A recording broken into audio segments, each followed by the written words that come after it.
এক দেশের এক রাজপুত্র। রাজপুত্রের রূপে রাজপুরী আলোকিত। রাজপুত্রের গুণের কথা লোকের মুখে ধরে না। একদিন রাজপুত্রের মনে হলো দেশ ভ্রমণে যাবেন। রাজ্যের লোকের মুখ ভার হলো। রানী আহার নিদ্রা ছাড়লেন।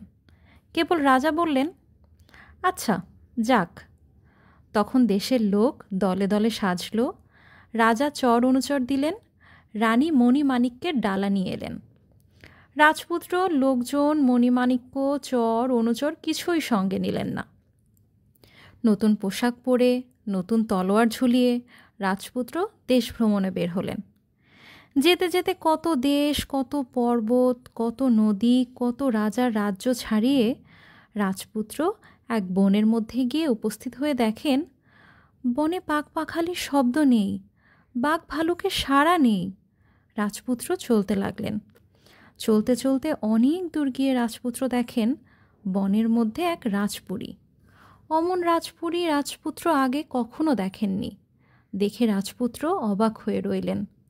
রাজপুরীর ফটকের চূড়া আকাশে ঠেকেছে। ফটকের দুয়ার বন জুড়ে আছে, কিন্তু ফটকের চূড়ায় বাদ্য বাজে না। ফটকের দুয়ারে দুয়ারই নেই। রাজপুত্র ধীরে ধীরে রাজপুরীর মধ্যে গেলেন।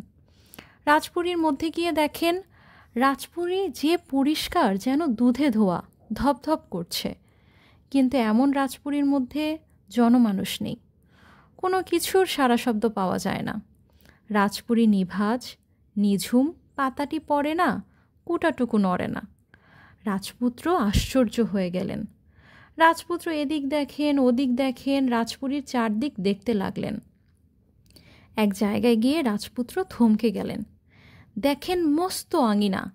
আঙিনা জুড়ে হাতি, ঘোড়া, সেপাই, লস্কর, দুয়ারি, পাহারা, সৈন্য সামন্ত সব সারি সারি দাঁড়িয়ে রয়েছে। রাজপুত্র হাঁক দিলেন। কেউ কথা বলল না, কেউ তার দিকে ফিরে দেখল না। অবাক হয়ে রাজপুত্র কাছে গিয়ে দেখেন কাতারে কাতারে সেপাই, লস্কর, কাতারে কাতারে হাতি ঘোড়া সব পাথরের মূর্তি হয়ে রয়েছে। কারো চোখের পলকও পড়ে না, কারো গায়ে চুলও নড়ে না। রাজপুত্র আশ্চর্য হয়ে দাঁড়িয়ে রইলেন। তারপর রাজপুত্র রাজপুরীর মধ্যে গেলেন। এক কামরাতে গিয়ে দেখেন কামরার মধ্যে কত রকমের ঢাল তলোয়ার, তীর, ধনুক সব হাজারে হাজারে টানানো রয়েছে। পাহাড়েদারেরা পাথরের মূর্তি, সেপাইরা পাথরের মূর্তি।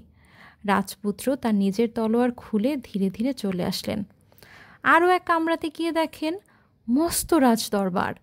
রাজদরবারে সোনার প্রদীপে ঘিয়ের বাতি জ্বলজ্বল করছে। চারদিকে মণি মাণিক্য ঝকঝক করছে। কিন্তু রাজসিংহাসনে রাজা পাথরের মূর্তি, মন্ত্রীর আসনে মন্ত্রী পাথরের মূর্তি। পাত্র, মিত্র, ভাট, বন্দি, সেপাই, লস্কর যে যেখানে, সে সেখানে পাথর মূর্তি। কারো চোখে পলক নেই, কারো মুখে কথাও নেই। রাজপুত্র দেখেন রাজার মাথায় রাজছত্র হেলে আছে। দাসীর হাতে চামর ঢুলে আছে। সাড়া নেই, শব্দ নেই, সব ঘুমে নিঝুম। রাজপুত্র মাথা নুয়ে চলে আসলেন। আরেক কামরাতে গিয়ে দেখেন যেন কত শত প্রদীপ একসঙ্গে জ্বলছে। কত রকমের ধনরত্ন, কত হীরা, কত মানিক, কত মতি কুঠরিতে আর ধরে না। রাজপুত্র কিছুই ছুলেন না। তারপর আরেক কামরাতে চলে গেলেন। সেই কামরাতে যেতে না যেতেই হাজার হাজার ফুলের গন্ধে রাজপুত্র বিভোর হয়ে উঠলেন। কোথা থেকে এমন ফুলের গন্ধ আসে? রাজপুত্র কামরার মধ্যে গিয়ে দেখেন জল নেই, কামরার মাঝখানে লাখ লাখ পদ্ম ফুল ফুটে রয়েছে। পদ্ম ফুলের গন্ধে ঘর মম করছে। রাজপুত্র ধীরে ধীরে ফুলবনের কাছে গেলেন। ফুলবনের কাছে গিয়ে রাজপুত্র দেখেন ফুলের বনে সোনার খাট, সোনার খাটে হীরার ডাট, হীরার ডাটে ফুলের মালা দোলানো রয়েছে। সেই মালার নিচে হীরার নালে সোনার পদ্ম, সোনার পদ্মে এক পরমা সুন্দরী রাজকন্যা বিভোরে ঘুমাচ্ছেন। ঘুমন্ত রাজকন্যার হাত দেখা যায় না, পা দেখা যায় না, কেবল চাঁদের আলোতে মুখটি সোনার পদ্মের সোনার পাপড়ির মধ্যে টুলটুল করছে। রাজপুত্র মতির ঝালর হীরার ডাটে ভর দিয়ে অবাক হয়ে দেখতে লাগলেন।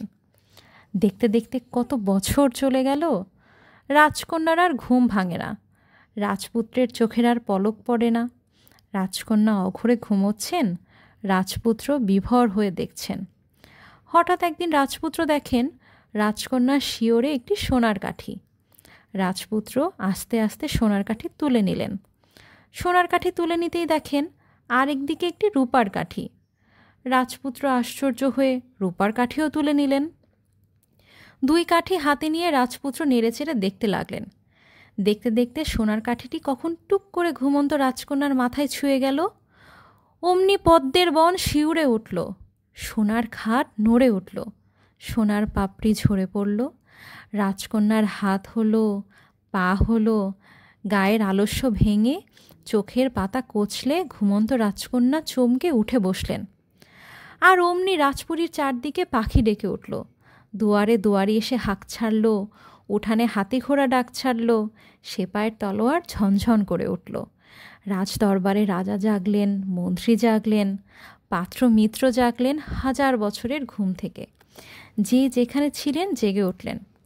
লোক লস্কর সেপাই পাহারাদার সৈন্য সামন্ত তীর তলোয়ার নিয়ে খাড়া হলো।